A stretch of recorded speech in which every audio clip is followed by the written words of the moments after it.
Hello, my name is Megan. I am from Weller Health Education at Lehigh Valley Health Network, Riley Children's Hospital.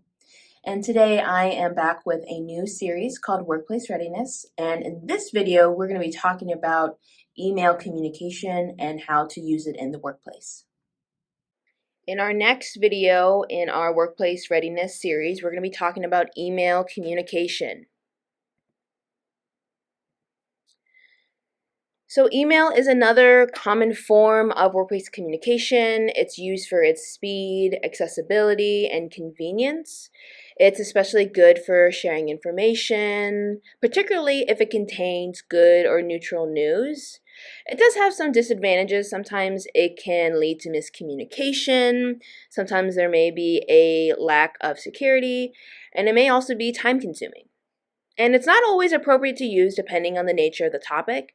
So for instance, it's better to call someone or meet with them in person when you want to apologize, when you anticipate lots of questions, when you need an immediate response, or when you need to explain something that's complicated or discuss anything that's personal, confidential, or sensitive. So this is an example of a professional email format. So first you have a concise and direct subject line, then you have a salutation, then the body of the email, the closing, and then finally the signature. Make sure you're writing emails with respect, politeness, and a sense of professionalism. Always start an email with a greeting such as hi, hello, good morning, or good afternoon, and the recipient's preferred name. If you are emailing somebody for the first time, be sure that you introduce yourself and the company that you represent. And then at the end of the email, include a sign-off such as thank you, sincerely, or best regards, and a personal signature. So your personal signature should include contact information such as your name, your job title, your company, your phone number, your email address. So this is an example of an email signature at the bottom. So you see their name, Sally Smith, their position, health educator, as well as the company they represent and their email address. And then you also see that they have a concise and brief subject line, so then the person who is receiving the email knows what you are referring to, and the email itself is polite, it's brief, and it is professional.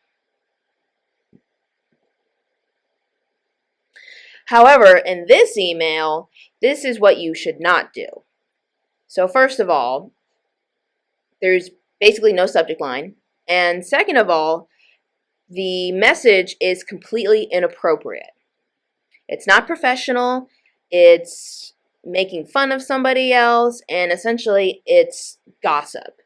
So this is an email that you should not be sending to coworkers, especially on work email and on company time.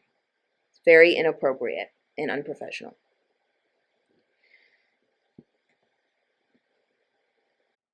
In addition, when you're writing an email, be sure that you use proper grammar, punctuation, and spelling.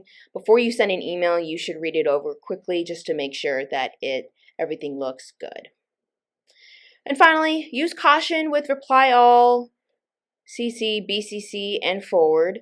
So first I'm going to define each of those. So for reply all, everyone on the email receives your response. So whether they're in the to or in the CC, which stands for carbon copy section, they will receive your email.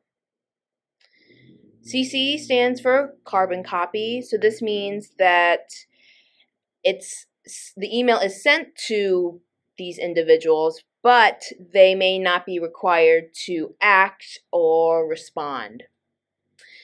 BCC stands for blind carbon copy, and with BCC, the people receive the same email. However, the different recipients cannot see each other's email address. So it only appears as if the one person is receiving the email alone. And then finally with forward, It essentially is sharing an entire email or email chain with another person.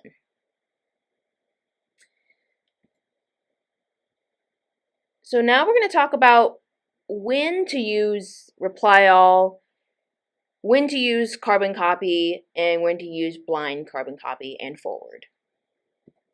So starting off with reply all, you really should only be using this if you have relevant questions that others on the email may have.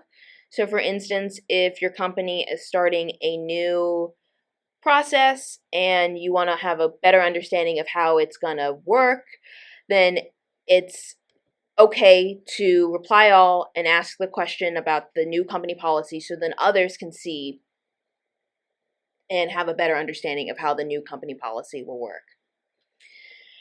In addition, you should only be using reply all if your response has a direct impact on others. So for instance, if someone is asking about who will be present for a specific event, then it's important to reply all and let the other people know that you will be attending the event, and to see if others are not attending event, and then you can figure out if the event needs more coverage, for instance.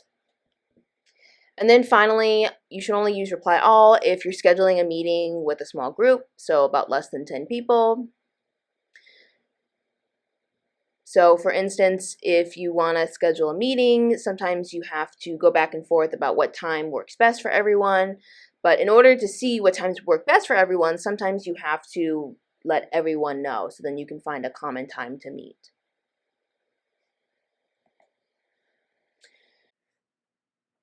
So you want to use carbon copy when you're sharing information with colleagues, when supervisors or customers ask for progress updates on projects or tasks, and then also when you want to show progress on a task when you're doing it on behalf of another colleague or your supervisor.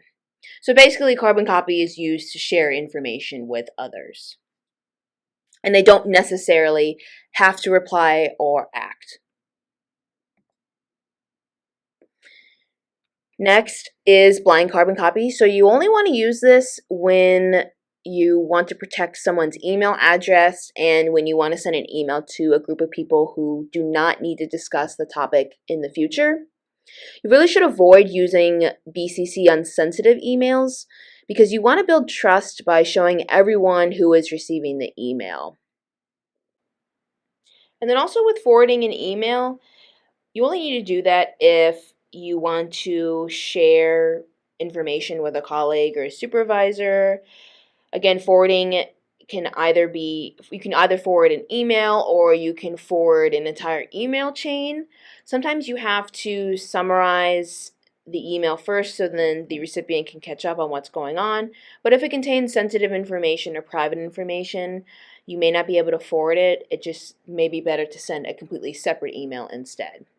So BCC and forwarding should be used sparingly, and it's really important for any email to think about who the necessary recipients are because you want to respect everyone's time.